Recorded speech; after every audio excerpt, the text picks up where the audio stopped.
Le film s'ouvre avec Russell Mealing, un prisonnier enfermé depuis 20 ans. Il se souvient souvent de son passé et du crime qu'il a commis, mais un jour ses pensées sont brusquement interrompues par un gardien de prison qui lui dit de se dépêcher car c'est le jour de sa libération. En entendant cela, il commence à emballer ses affaires depuis la cellule de prison, y compris un morceau de journal. Mealing reçoit ensuite une paire de vêtements frais pour se changer et après avoir rempli quelques formalités administratives, il est emmené hors de la prison. Dans la scène suivante, nous voyons Mealing trouver un emploi et travailler dans un restaurant. Il parvient également à se trouver un logement doté au moins d'une télévision. Comme Mealing est en prison depuis plus de 20 ans, il est loin des progrès technologiques et n'a aucune idée des emails ou d'Internet. Il passe simplement ses nuits à manger et à regarder des films à la télévision.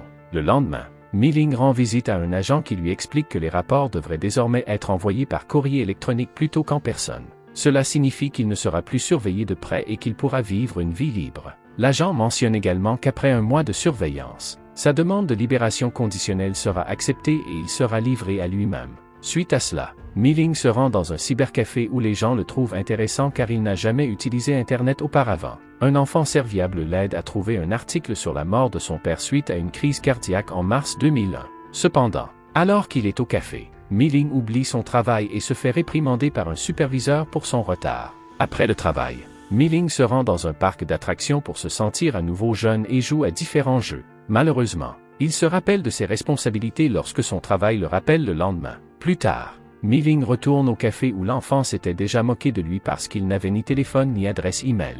Cependant, lorsque Mealing mentionne qu'il a purgé 20 ans de prison, l'attitude du jeune change. Il propose ensuite d'aider Mealing à créer un compte de messagerie, la nuit, tout en travaillant de nuit. Mealing accepte de rester discret plus longtemps et de s'occuper du dîner. Après avoir verrouillé toutes les autres portes, le surveillant lui remet la clé de l'entrée du restaurant et lui demande de la fermer avant de partir. Suite à cela, Mealing continue de nettoyer le dîner et lorsqu'il sort pour jeter les poubelles, il entend un bébé pleurer à proximité. Après avoir regardé autour de lui un moment, il se rend compte que le bruit vient d'une benne à ordures à côté de lui. Lors d'une découverte choquante, alors qu'il s'approche de la benne à ordures, il trouve un bébé, une jolie petite fille dans la poubelle.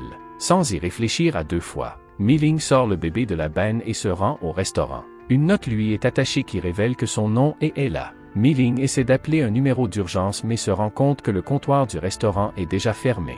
Donc sans aucune option, il emmène la petite fille chez lui, dans sa chambre. Dès qu'il place la jeune fille sur son lit, elle se met à pleurer. Cela dure des heures mais Mealing trouve finalement un moyen de la divertir, la poussant à s'endormir. Il pense alors appeler le 911 pour signaler le bébé mais change d'avis à la dernière seconde. Plus tard dans la nuit, deux policiers sont arrivés pour le surveiller en réponse à l'appel qu'il avait passé auparavant. Ils entendent le bébé pleurer mais croient simplement que Mealing est le père. Alors ils lui conseillent de faire un massage du ventre à la petite fille. Le lendemain matin, Ella se met à pleurer et Mealing lui donne de la crème de lait. Suite à cela, il se rend dans un supermarché voisin à la recherche de lait en bouteille.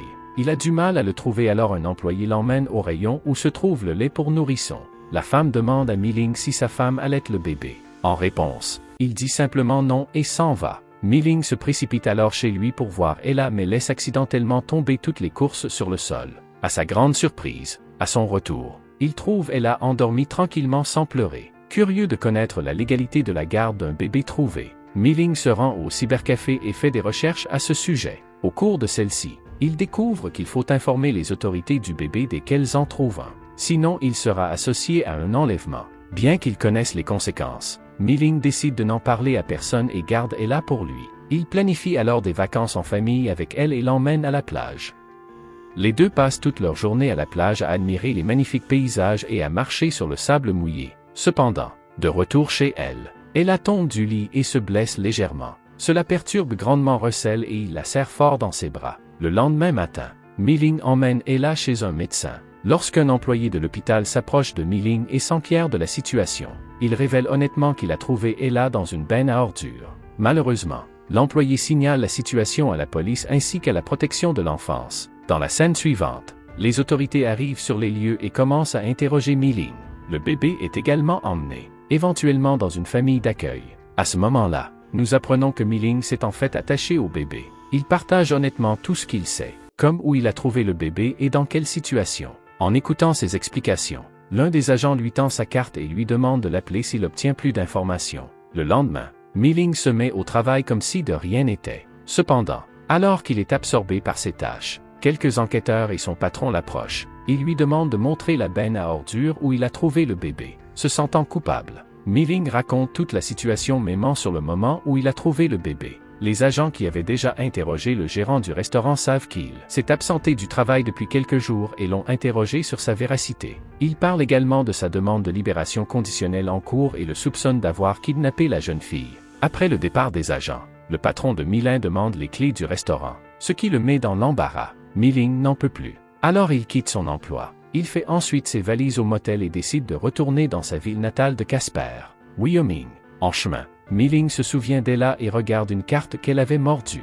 À un arrêt de bus, il rencontre une fille bouleversée parce qu'elle a perdu son billet. Se sentant mal pour elle, Mi-Ling lui donne une serviette pour essuyer ses larmes et lui permettre de se sentir mieux. À un autre arrêt, Mi-Ling va chercher de la nourriture pour lui-même mais n'a pas assez d'argent pour acheter un bon repas. Alors il revient avec seulement un paquet de pain. Mais à ce moment-là, la fille de tout à l'heure s'approche de lui avec des collations en guise de remerciement. En mangeant du pain, il a du mal à l'avaler et la jeune fille l'empêche de s'étouffer avec. Après cela, les deux s'entendent et Mi-Ling lui propose un sandwich à la moutarde et à la mayonnaise. Au début, la fille s'en moque mais ensuite elle prend plaisir à la voir. Les deux partagent ensuite leur nourriture et passent un bon moment ensemble. Plus tard, ils se présentent et nous apprenons que la fille s'appelle Diana et qu'elle est pleine d'énergie comme un signe de feu. Au contraire, Mi-Ling est calme et humble comme un signe d'eau. Les deux parlent de leurs couleurs préférées, de leurs films et de bien d'autres sujets à venir. Plus tard dans la soirée, lorsqu'ils atteignent Denver, Diana donne à Mi-Ling l'adresse du café de son frère en lui disant qu'elle y séjournera.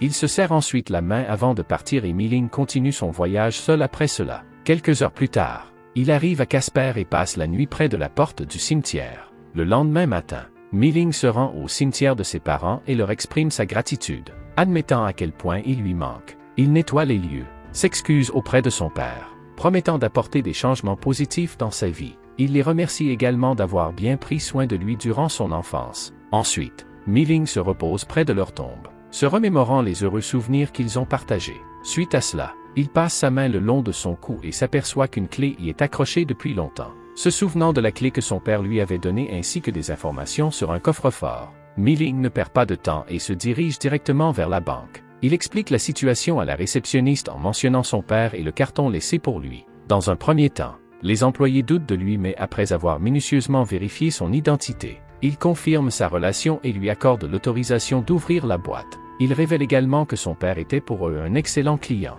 Après cela, un employé accompagne Mi-Ling jusqu'au coffre-fort, récupère les livres et lui laisse respectueusement un peu d'intimité. Une fois seul, Mi-Ling ouvre la boîte et trouve une note sincère de son père exprimant son amour et son admiration. Son père mentionne également la précieuse collection de timbres qu'il avait acquise pendant l'enfance de Mi-Ling. Cette surprise apporte une immense joie à Mi-Ling. La lettre se termine par la demande de son père de prendre soin de lui et lui souhaite le meilleur pour sa nouvelle vie. Enthousiasmé, Mi-Ling se rend directement à l'unité de stockage et trouve un ensemble de timbres soigneusement empilés et disposés. Cela le ravit tellement qu'ils fond en larmes. Après 3 mois, Mi-Ling visite la famille d'accueil et les informe de son intention de rencontrer Ella. L'un des policiers d'avant s'approche de lui et lui explique qu'il ne peut pas la voir pour le moment. Mi-Ling exprime son désir d'adopter Ella mais sa demande est aussitôt refusée. Il remet ensuite une enveloppe au policier lui demandant de la donner à Ella pour son 18e anniversaire. Lorsqu'on lui demande pourquoi il s'agit d'un 18e anniversaire pour être exact, Mi-Ling explique que l'enveloppe contient des informations sur les timbres et pense qu'Ella sera prête à s'en occuper lorsqu'elle deviendra adulte. Cela démontre sa volonté de l'accepter comme famille. Au moment opportun, le film se termine avec Mi-Ling se dirigeant vers un arrêt de bus et montant à bord d'un bus partant de son emplacement actuel.